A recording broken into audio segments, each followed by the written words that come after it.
Friends, ನಾವಿವತ್ತು chicken ಸುಕ್ಕ ಮತ್ತು chicken rasam ಮಾಡೋದು ಹೇಗಂತ ನೋಡೋಣ ಬನ್ನಿ. ನೋಡಿ, ನಾನು 1 kg ಚಿಕನ್ನ ವಾಶ್ ಮಾಡಿ ಇಟ್ಕೊಂಡಿದ್ದೀನಿ. ಅದನ್ನು ಒಂದು ಕುಕ್ಕರಲ್ಲಿ ಹಾಕೋಣ. ಅದಕ್ಕೆ 1 ಸ್ಪೂನು ಶುಂಠಿ ಬೆಳ್ಳುಳ್ಳಿ ಪೇಸ್ಟು ಮತ್ತು ಸ್ವಲ್ಪ ಉಪ್ಪು, ಸ್ವಲ್ಪ ಅರಿಶಿನ, ಒಂದು ಅರ್ಧ ಲೀಟರ್ ಅದಕ್ಕೆ ನೀರು ಹಾಕೋಣ. ಮಿಕ್ಸ್ ಮಾಡ್ಕೊಳ್ಳಿ.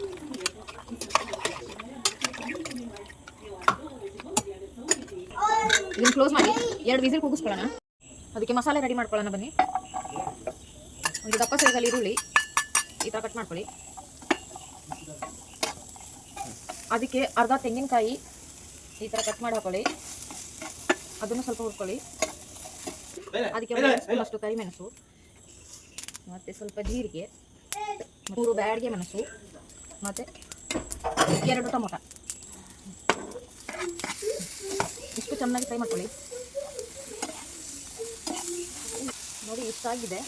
ಗ್ಯಾಸ್ ಆಫ್ ಮಾಡಿ ಇದನ್ನು ಸ್ವಲ್ಪ ತಣ್ಣಗಾಗಿರೋಣ. ನೋಡಿ, ಈಗ ತಣ್ಣಗಾಗಿದೆ. ಇದನ್ನು ಸ್ವಲ್ಪ ನುಣ್ಣಗೆ ಪೇಸ್ಟ್ ಮಾಡ್ಕೊಳ್ಳೋಣ.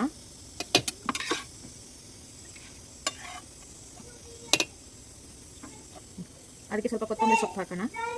ಪೇಸ್ಟ್ ಮಾಡೋಣ. ಈಗ 2 ವಿಸಿಲ್ ಕೂಗಿಸ್ಕೊಂಡಿದ್ದೀನಿ.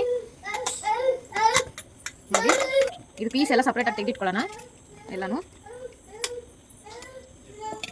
ಒಂದು ಕಡಾಯಿ ಇಟ್ಕೊಳ್ಳಿ. ಅದಕ್ಕೆ ಸ್ವಲ್ಪ ಎಣ್ಣೆ ಹಾಕೊಳ್ಳಿ. ಎಣ್ಣೆ ಬಿಸಿಯಾಗಿದೆ. ಅದಕ್ಕೆ ಈರುಳ್ಳಿ ಹಾಕೊಳ್ಳೋಣ. ಫ್ರೈ ಮಾಡ್ಕೊಳ್ಳಿ. ಅದಕ್ಕೆ ರುಬ್ಬಿರುವಂಥ ಮಸಾಲೆ ಹಾಕೋಣ.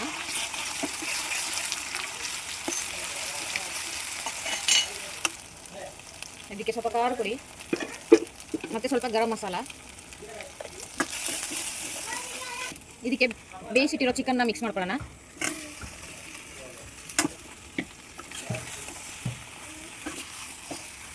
ನೋಡಿ, ಈ ಥರ ಮಿಕ್ಸ್ ಮಾಡ್ಕೊಳ್ಳಿ. ಈ ಮಿಕ್ಕಿರೋ ಮಸಾಲೆನ ಚಿಕನಿಂದ ತೆಗೆದಿದ್ದೀವಲ್ಲ ಆ ಗ್ರೇವಿಯಲ್ಲಿ ಹಾಕೋಣ. ಇದು ಅಂದರೆ ಒಂದು ರಸಮ್ ಥರ ಆಗುತ್ತೆ ಇದು. ಅದಕ್ಕೆ ಸ್ವಲ್ಪ ಗರಂ ಮಸಾಲ, ಸ್ವಲ್ಪ ಖಾರ ಪುಡಿ, ಒಂದು ಕುದಿ ಬರೋ ತನಕ ಕುದಿಸ್ಕೊಳ್ಳೋಣ. ನೋಡಿ, ಈಗ ಇದು ರೆಡಿ ಆಗಿದೆ. ಇದನ್ನು ಆಫ್ ಮಾಡೋಣ. ಸ್ವಲ್ಪ ಲಾಸ್ಟಲ್ಲಿ ಕೊತ್ತಂಬರಿ ಸೊಪ್ಪು ಹಾಕಿದ್ದಕ್ಕೆ ಮಿಕ್ಸ್ ಮಾಡ್ಕೊಳ್ಳಿ. ನೋಡಿ, ರಸಮ್ಗೆ ಸ್ವಲ್ಪ ಕೊತ್ತಂಬರಿ ಸೊಪ್ಪು ಹಾಕೊಳ್ಳೋಣ. ನೋಡಿ, ಇವಾಗ ಇದು ಕುದಿ ಬರ್ತಿದೆ. ಇದನ್ನ ಆಫ್ ಮಾಡ್ಕೊಳ್ಳೋಣ. ಈಗ ನೋಡಿ, ನಮ್ಮ ಚಿಕನ್ ಸುಕ್ಕ ಮತ್ತು ರಸಮ್ ರೆಡಿ ಆಗಿದೆ. ಈಗ ನೋಡಿ ಎಷ್ಟು ಸಾಫ್ಟ್ ಅಂತ ಬಂದಿದೆ ಅಂತ ನೋಡ್ಬೋದು ನೀವು. ತುಂಬ ಚೆನ್ನಾಗಿರುತ್ತೆ, ಟೇಸ್ಟಾಗಿರುತ್ತೆ.